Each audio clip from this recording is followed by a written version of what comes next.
एक छोटे से गांव में मोहन नाम का एक गरीब किसान रहता था।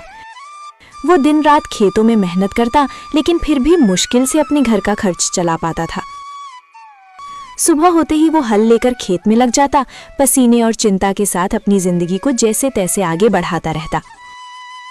मोहन की पत्नी सरला एक सीधी साधी और समझदार महिला थी, जो हर हाल में घर संभालती थी।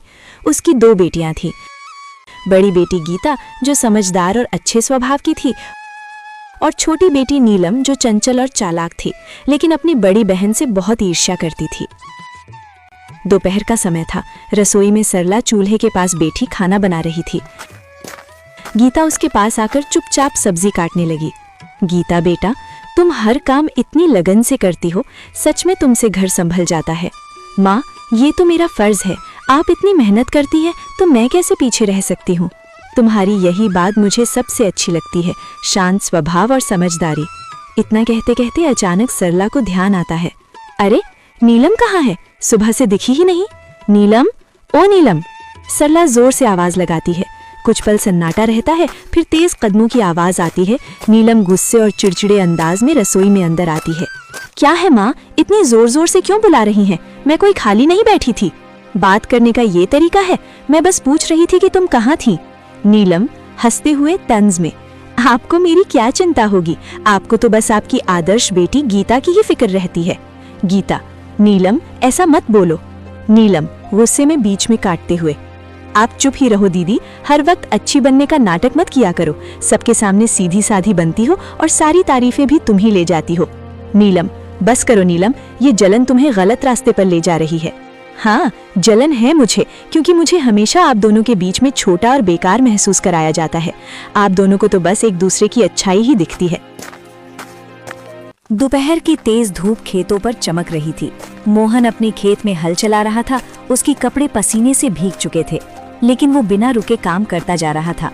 चारों तरफ सन्नाटा था, बस बैलों की धीमी चाल और हल्की मिट्टी चीरने की आवाज सुनाई दे रही थी। थोड़ी देर बाद मोहन रुका, अपने माथे का पसीना पोंछा और आसमान की ओर देखने लगा। हे भगवान, इस बार तो दया कर देना। हर साल की तरह इस बार भी अगर फसल खराब हो गई ना, तो घर चलाना मुश्किल हो जाएगा। बच्चों की जिम्मेदारी है, घर का खर्च है, कब तक यूं ही जैसे तैसे चलता रहेगा। वो गहरी सांस लेकर फिर आसमान की ओर देखता है।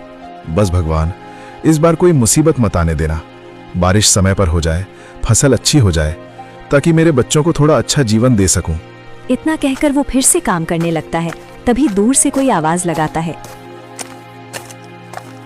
अरे मोहन! मोहन मुड़कर देखता है। उसका दोस्त रामलाल उसकी तरफ आ रहा होता है।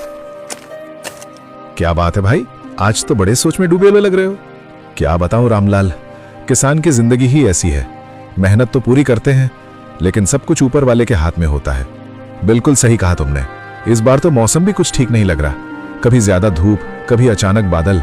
हाँ, बस यही डर लगा रहता है। अगर समय पर बारिश नहीं हुई तो सारी मेहनत बेकार चली जाएगी। लेकिन मेहनत करने वालों का साथ भगवान जरूर देता है। देखना, इस बार सब अच्छा होगा। थोड़ा माहौल हल्का होता है, फिर रामलाल मुस्कुराते हुए पूछता है, अच्छा छोड़ो ये सब, बताओ घर पे सब कैसे हैं? भाभी जी और तुम्हारी दोनों बेटियां कैसी हैं?